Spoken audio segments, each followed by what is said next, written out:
बिस्मिल्लाहिर्रहमानिर्रहीम। अस्सलाम वालेकुम दोस्तों, आज की वीडियो में हम इस गैस गीज़र को देखेंगे और इसका एक मसला है वो हम हल करेंगे।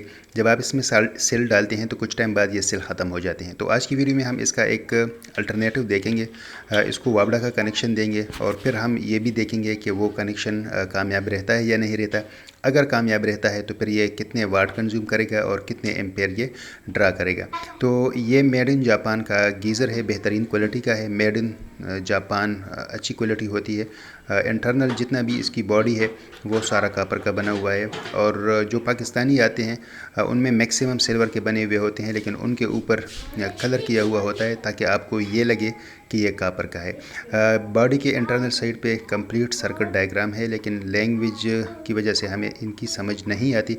बहरहाल जो लोग इस पे काम करते हैं उनको पता होता है कि कौन सी चीज़ कहाँ पे लगी है और अगर ख़राब होती है तो उनको ठीक कैसे करना है।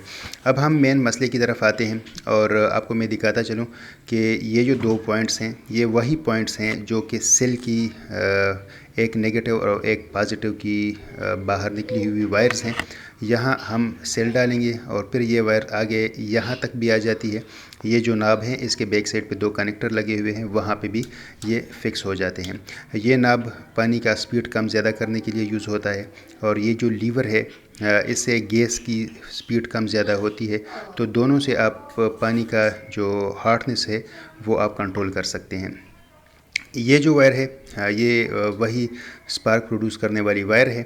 जिस तरह के मोटरसाइकिल में प्लग का काम है इसी तरह यहाँ पे ये काम है। वहाँ पे प्लग का काम हम किक से लेते हैं, यहाँ पे सेल लगे हुए हैं और सेल की मदद से ये काम हम ले रहे होते हैं। अब आप देखेंगे कि सेल तो मैंने निकाल दिए हैं, लेकिन मैंने वापडा के साथ इसका कनेक्शन किया हुआ है।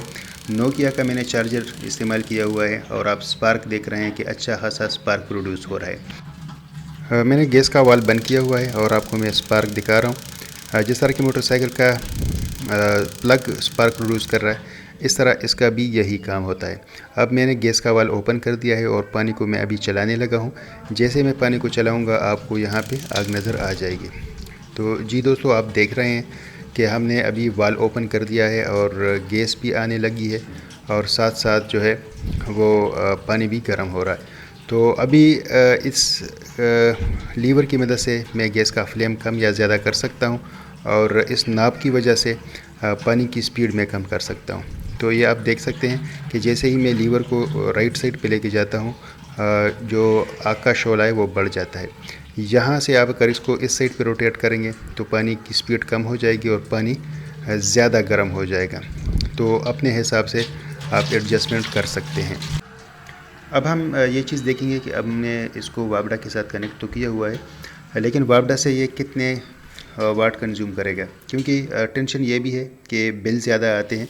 तो इस वजह से हमें ये चीज़ भी देखने की ज़रूरत है। तो ये जैसे ही आप इसको स्टार्ट दे देते हैं तो 0.66 एम्पेयर ये ड्रा कर लेता है। 0.66 एम्पेयर ये ड्रा करता है। दोबारा भी देख लें, 0.66 एम्पेयर आपको नज़र आ जाएंगे। ये मैक्सिमम इतने ड्रा करता है। तो ये तकरीबन 3 वाट बन जाते हैं। तो ये सिर्फ उस कुछ सेकंड के लिए होते हैं। कोई 1 सेकंड के लिए ये 3 वाट कंज्यूम कर लेता है। उसके बाद फिर ये 0.04 पे आ जाता है, जो कि 0.2 वाट है, यानी 1 वाट का चौथा हिस्सा है। तो बहुत कम वाटेज हैं जो कि आप कह सकते हैं कि ना होने के बराबर हैं, ठीक है। लेकिन जैसे ही हम ये अडाप्टर निकाल लेते हैं, ये चार्जर निकाल लेते हैं, तो गैस का जो फ्लेम है वो भी ऑफ हो जाता है। तो इसको लगाना, परमानेंट लगाना ये ज़रूरी है, ठीक है। अभी ये जल रहा है, लेकिन जैसे ही आप इस एडाप्टर को, इस चार्जर को बाहर निकालते हैं तो उस वक्त ये फ्लेम ऑफ हो जाता है और दोबारा लगाने की सूरत में ये फिर ऑन हो जाता है, ठीक है। तो कंजम्पशन बिल्कुल कम है, कुछ भी नहीं है। ये 0.2 वाट है। अगर आप पूरा दिन भी इसको ऑन ऑफ करते रहेंगे तो भी बहुत ही कम वाटेज हैं, मतलब ना होने के बराबर है। बंद करते वक्त आपने इस चीज़ का ख्याल रखना है कि ये जो वायर है ये ऊपर वाली पिन में अच्छी तरह से लगा हुआ हो, क्योंकि ये तो क्लैंप मीटर से हमने चेक कर लिया है। तो अब हम मज़ीद चेक करेंगे, तो आती रही है एनर्जी मीटर से फ्लेम की वजह से, ताकि वहाँ पे भी हमें अंदाज़ा हो कि कितने वाट कंज्यूम कर रहा है, जमा हो जाती थी। आपने इस वायर को जब भी आप इसको ओपन या क्लोज करेंगे तो उसको आपने अपनी जगह पे फिर से लगाना है। एनर्जी ये बाहर निकल आता है, 220 वोल्ट उधर से आ रहे हैं, लेकिन मीटर पे कुछ भी शो नहीं हो रहा। यानी ये इतने कम वाटेजेस हैं कि यहाँ पे ये शो नहीं होते। आप अंदाज़ा लगाएं कि अगर 2 बैटरी वाले सेल लगे हुए हों तो उनकी कितनी कंजम्पशन होगी। इसी तरह आपके पास अगर ये नोकिया वाला चार्जर है या कोई भी चार्जर जो कि 5 वोल्ट आपको प्रोवाइड करता है, वो आप इसके साथ कनेक्ट करें और बेफ़िक्र हो कि उसको चलाएं। तो उम्मीद करता हूं दोस्तों कि वीडियो आपको अच्छी लगी होगी और इंशाल्लाह नेक्स्ट वीडियो में फिर मिलेंगे। नेक्स्ट वीडियो मेरी होगी इंशाल्लाह कि हम सर्दियों में गैस जो एसी है उसका गैस हमें बंद करना चाहिए या नहीं। अगर हमें बंद करना चाहिए तो क्यों करना चाहिए और उसका तरीक़ाकार क्या होगा, तो इंशाल्लाह नेक्स्ट वीडियो में हम इस चीज़ को देखेंगे। अब यहाँ पे ये जगह भी बनी हुई है, ग्लास लगा हुआ है ताकि आपको ये दिखाई दे कि अगर आपने गीज़र चलाया है तो ऑन है कि नहीं।